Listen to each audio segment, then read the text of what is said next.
Hello students, let us start this topic. Today's our topic is the making of nationalism in Europe. इसमें क्या है कि हमको ये देखना है कि यूरोप में राष्ट्रवाद या राष्ट्रीयता की भावना कैसे उभरी। तो सबसे पहले हमको ये समझना पड़ेगा कि जो राष्ट्रीयता की भावना जो उभरी उसमें किस क्लास या किस वर्ग का हाथ था। तो अब देखिए इसमें दिख रहा है aristocracy and the new middle class. उस समय जब अभी राष्ट्रीयता की भावना नहीं उभरी थी, पूरे यूरोप में सिर्फ दो तरह के क्लासेस थे। एक थी एरिस्टोक्रेसी यानी जिसमें कि धनी मनी लोग थे और दूसरे थे मिडिल क्लास। तो सबसे बड़ा योगदान इसमें मिडिल क्लास का ही है। तो हम इसको समझेंगे कि मिडिल क्लास कैसे उभरा, एरिस्टोक्रेसी की क्या खामियां थी। तो चलिए शुरू करते हैं। देखिए एरिस्टोक्रेसी जो है उस समय एक डोमिनेंट क्लास था, यानी सबसे प्रभावशाली समूह था एरिस्टोक्रेसी वाले लोग जो थे।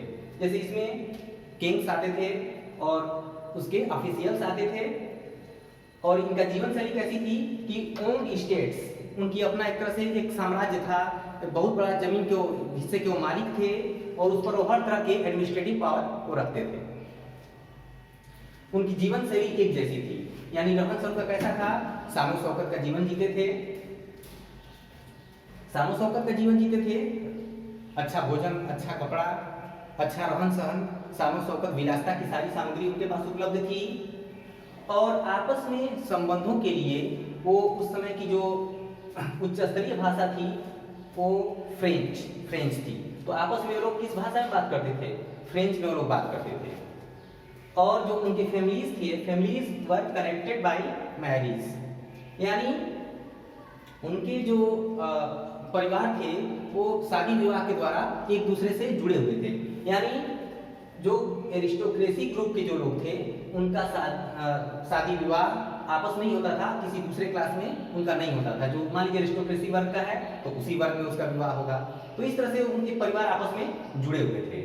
लेकिन उनकी एक और भी विशेषता थी कि स्मॉल ग्रुप, यानी वे लोग जो है एक बहुत छोटा समूह का प्रतिनिधित्व करते थे, संपत्ति बहुत ज्यादा रखते थे किंतु उनकी संख्या बहुत सीमित थी। अब देखते हैं। और जो दूसरा वर्ग है वो है पीजेंट्री, यानी इसमें जो किसान, फार्मर्स, उसके बाद जो है मजदूर और छोटे मोटे कर्मचारी इसमें आते थे पीजेंट्री वर्ग में। और ये बहुत बिग ग्रुप था, यानी बहुत बड़ा हिस्सा इन्हीं का था, पीजेंट्री समूह का था। इनके पास पावर्स बहुत कम थे, कोई पॉलिटिकल पावर तो था ही नहीं इनको। इसके बाद इनको अपना जीवन यापन करना भी बहुत मुश्किल हो रहा था उन दिनों, क्योंकि ये जो फसल उपजाते थे उसका बहुत बड़ा हिस्सा टैक्स के रूप में इनको एरिस्टोक्रेसी ग्रुप वालों को, यानी मोनार्क को या राजा को, किंग्स को, जो भी कह लीजिए, उनको दे देना पड़ता था। अब इसमें बदलाव क्या आया कि सबसे पहले जो है ब्रिटेन में इंडस्ट्रियल रिवॉल्यूशन हुई। इंडस्ट्रियल रिवॉल्यूशन में ये हुआ कि जो पहले जो भी किसी भी वस्तु का उत्पादन जो हाथ से होता था अब वो कारखानों में होने लगा। उसका प्रभाव ये हुआ कि बहुत बड़ी संख्या में जो है कारखाने खुले, अधिक माल का उत्पादन हुआ और उस कारखानों में जो काम करने वाले लोग थे वो एक नए ग्रुप के रूप में उभरे। ठीक है। और इसका एक प्रभाव ये हुआ कि जो है शहरों की संख्या धीरे धीरे बढ़ने लगी, क्योंकि जहाँ पे कारखाने खुले वहाँ पे मान लीजिए और भी दुकानें खुलने लगी, धीरे धीरे जो भी जरूरत की वस्तुएं वहाँ मिलने लगी, बड़ी संख्या में लोग वहाँ जा करके बसने लगे। तो इससे शहरों का बहुत ज्यादा विकास हुआ। और शहरों का विकास होने से जो है कौन कौन से लोग अस्तित्व में आए? तो इंडस्ट्रियलिस्ट, यानी जिनके पास अगर व्यापार के माध्यम से या किसी भी तरीके से पूंजी जमा हो गई थी, पैसा जमा हो गया था, अब वो क्या हो गए? पूंजीपति हो गए, इंडस्ट्रियलिस्ट हो गए।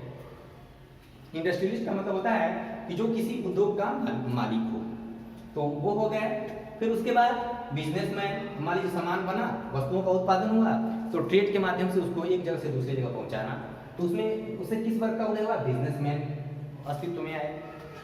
एक और भी वर्ग उभरा, प्रोफेशनल्स बोलते हैं उनको, यानी उन कारखानों में कई तरह के लोगों की जरूरत पड़ती थी। कुछ वर्कर्स थे, कुछ इंजीनियर्स थे, कुछ और तरह के मैकेनिक्स थे, तो उन सबको हम प्रोफेशनल्स बोलते हैं। तो इनका उदय हुआ।